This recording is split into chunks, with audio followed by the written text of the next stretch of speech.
Wholesalers, we're back. I'm excited. This is the product we introduced in one of my iPhone videos about 3 or 4 weeks ago, but I really wanted to re-express how important this product is. This is a front mount window perf. A lot of times it's called in the industry like contravision. So you're front mounting to the front of the window so you can see on the outside, but it's not mounted on the outside.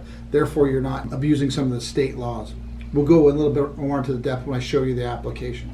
The great thing about this is you got the window perf. It's the same exact price as your regular window perf.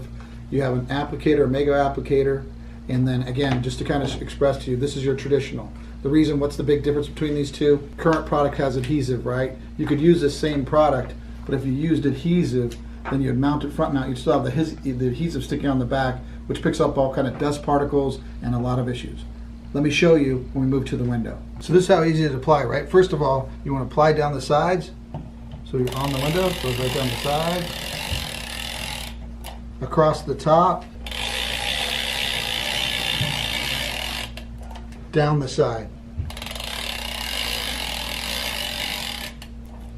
And then we move to mount to the window. So now look, you always mount the top first. Make sure it's straight. You rub across, then take and pull down the side, one side. Perfect. Take this other side, which will already start to stick. Your contravision is up. So now you're seeing from the outside in. Traditionally, we have our standard product, which we mount the image inside. So now you can see the image. It's inside, but it's got adhesive all the way down. Well, that's a problem, right? Can't see the advertisement outside. Contravision mounts front face. This mounts out face. That's the difference.